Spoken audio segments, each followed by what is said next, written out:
The rain was falling hard, streaking the windows of the small-town police station like tears.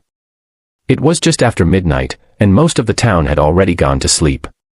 Officer James Mitchell was wrapping up his paperwork, sipping lukewarm coffee, when he saw something on the security monitor that made him drop his pen. A police K-9, soaked and limping, was pawing at the front door.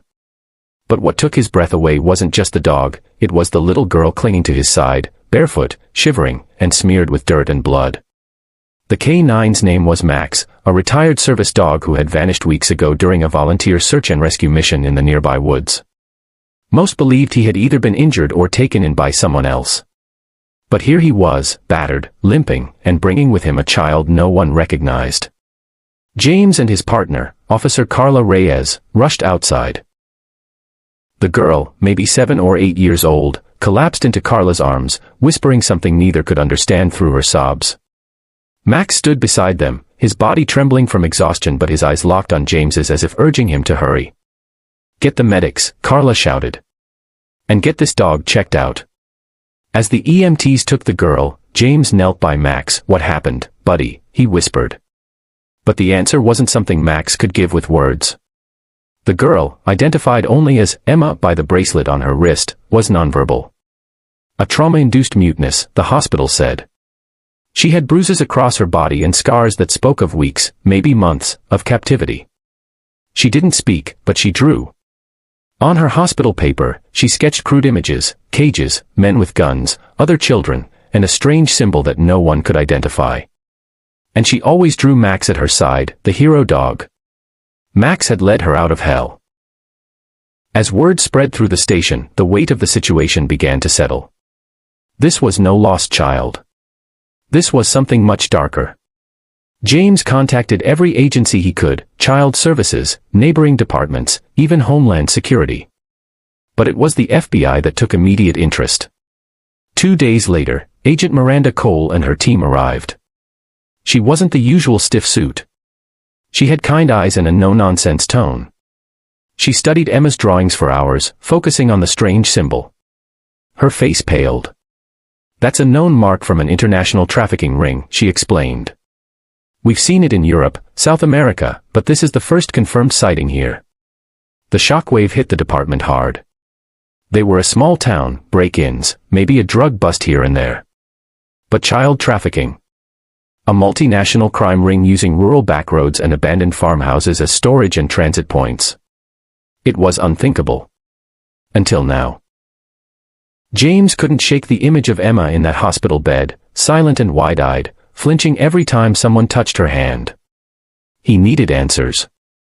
So did Max, who refused to leave her side.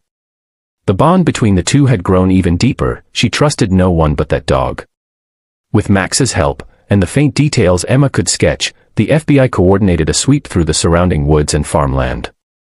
It wasn't easy. The terrain was dense, unmarked, and full of decaying, forgotten structures. But one thing made the difference: Max. He led them. Sniffing out trails, pausing at traps, nudging agents away from hidden snares. He took them to an old farmhouse, half-collapsed and miles from the nearest road. Inside, the horror became real. There were cages. Mattresses on the floor. Food wrappers, makeshift chains, syringes.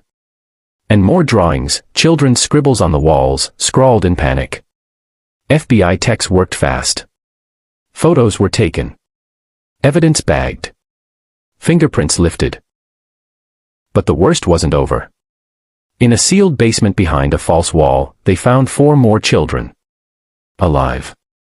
Terrified, but alive. The team called in trauma counselors and medics, and the children, aged 5 to 11, were rescued and evacuated. One of them, a boy named Leo, instantly recognized Emma from a photograph the FBI had shown him. "She helped us," he said softly. "She kept us quiet. When they weren't watching, she gave us hope." Emma, the girl who hadn't spoken a word, had been their light in the dark. And Max. He had escaped from his original handler during a previous raid that went wrong, presumed lost, but actually tracking the captors for days through the woods. He found Emma, broke into the building, and helped her escape. They had traveled over 10 miles on foot, through storms and forests, guided only by Max's instincts and Emma's will to survive. It made headlines around the country. Max was hailed as a hero. The FBI launched a multi-state operation, raiding locations tied to the same trafficking ring. Arrests were made. More children were saved. The symbol Emma drew was broadcast to agencies nationwide as a red flag for possible trafficking activity. And Emma.